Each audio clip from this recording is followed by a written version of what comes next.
Ito siya, ma'am, oh. Basang-basa po siya. Ito, tumutulo pa. Sobrang basa. Pero nung unang gumagana pa siya, hanggang bigla na lang siya. So, ang magiging expenses niya malaki. Sasabihin ko po sa inyo yung totoo. Para alam niyo kung worth it pa ba ito ipagawa or hindi. Anong unit yan? iPad Air 6 11-inch. Air 6. Ito. On the beat. Excuse me, ma'am. Hello. Ako po yung naka-assign ngayon dito sa iPad, no? Ano po yung nangyari? Pahinaan ng konti. Nabuhusan ng coffee. Ilang days ago na po siya? Kanina lang umaga. Okay. So, at least kahit pa paano, maagapan natin to kasi kanina lang, no? Hindi niyo po siya in-attempt i-charge after mabasa. Pero nung unang gumagana pa siya, hanggang bigla na lang siyang hindi na, nag-iiba na yun. Kasi nung nag-try nga po ako on our side, hindi siya nag-open totally. Wala na siya. This is an iPad Air 6 11-inch, no? Currently, it's the top of the line na iPad. Medyo may kamahalan to if ever magawa kasi dalawa yung damage ng iPad natin. Isang LCD siguro, LCD and motherboard possible. I-recommend ko naman sa inyo kung okay pa siyang gawin or not after kung silipin ko anong nangyari sa loob. Okay lang? Sige. Kasi update ko kayo in a few minutes.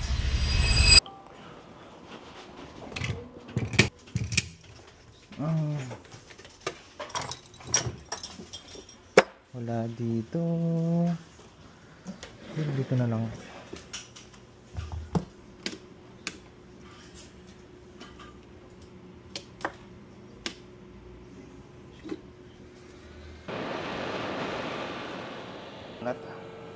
Ayaw bumukas. Isa pa.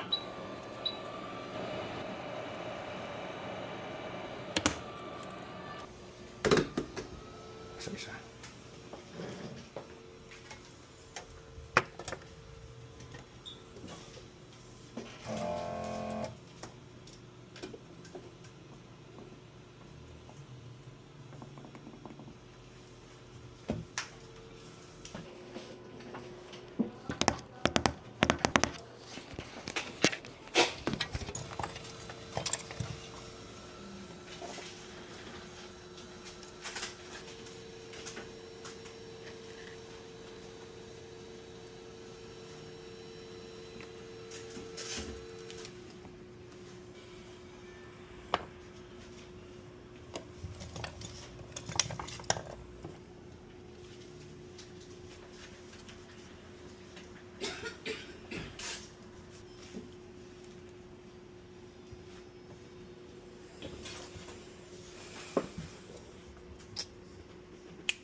Spray, paabot na spray na.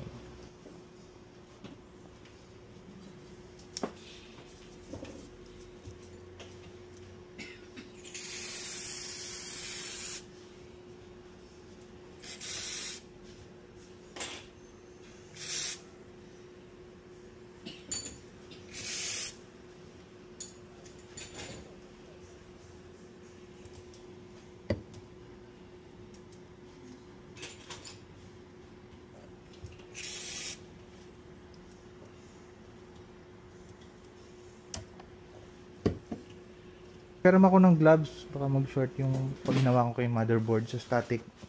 May gloves yan? Ito.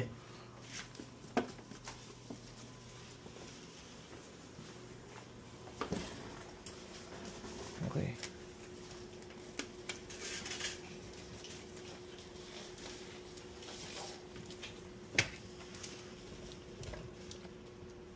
Ay, grabe. Basang basa. Ito natin. Sabi to. Excuse me po. Ito siya, ma'am, oh. Basang-basa po siya. Ito, tumutulo pa. Basa, sobrang basa. Ganito gawin natin, no? Hindi, if ang magiging expenses nyo malaki, sasabihin ko po sa inyo yung totoo. Para alam nyo kung worth it pa ba ito ipagawa or hindi. Pero sa ngayon, bubuhayin muna natin yung pinaka-brain niya. Then, sasabihin ko yung recommendation ko. Okay? Sige po.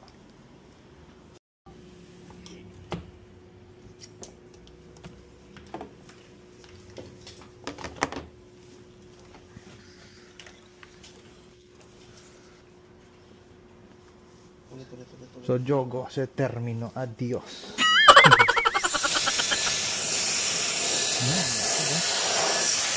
Ito yan. Ito mo, lumilipad-lipad yung mga basa pa sa loob, oh.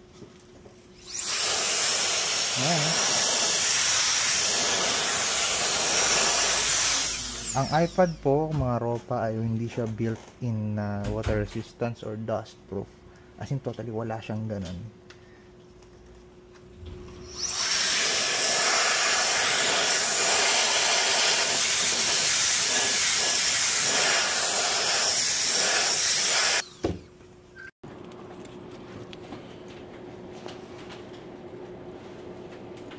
Wala akong nakikitang rainbow dito.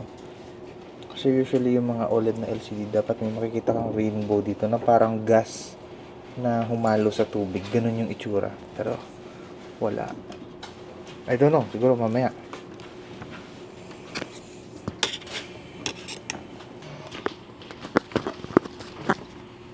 Alamin natin yung status ng mga connection.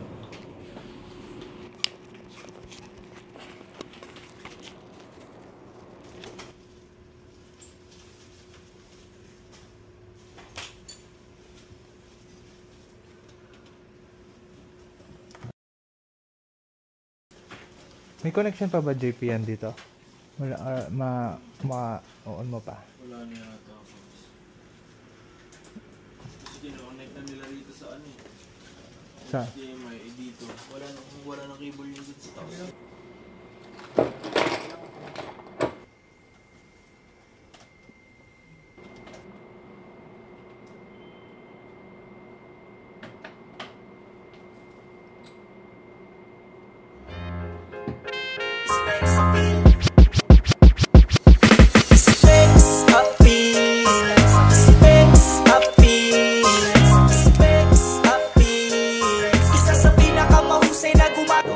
First step, bago tayo kumalikot ng isang component, especially doon sa pinaka-madiin ng motherboard damages, let's do the basic muna.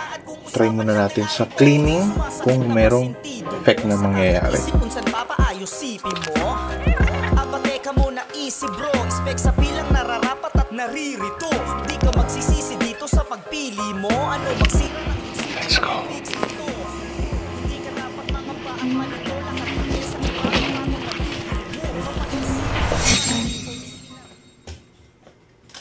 Excuse me po, ma'am. Sinubukan ko po munang daanin sa basic cleaning and basic repair ng mga motherboard natin kung ano yung mangyayari. Power on ko po siya ngayon.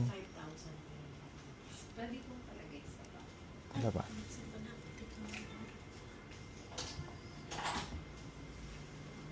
Yun. Nakikita niya yun? Wala. Yun siya ngayon. Line. Bumalik siya sa line niya. Kanina kasi patay na siya. Ewan ko kung nakikita sa camera na kita bakit. Apo, nakikita ko yung mga line. Ayan, kita yung mga line dito. Ayaw makita. Wait. Ayun. Ito siya. Ngayon, buhay na yung motherboard nyo. Dalawa yung damage niya. Isang motherboard, isang LCD. So, basically, gawa na yung isa. Motherboard. Yung ganitong case, as a package, nagre-range ng 18 to 20,000 pesos. Not that recommended, no? Yung siguro pag-ipunan nyo na lang muna or hintayin nyo mag-depreciate yung value nito. Then that's the time magkakaroon tayo ng murang replacement nito. Since nakuha naman natin to sa basic repair, yung motherboard natin, hindi ko na po kayo i-charge, i-free ko na lang po sa inyo yan, no? Kaya ang current damage na lang po natin is yung LCD. Motherboard repair or clean nito, usually nasa 3K to 5K.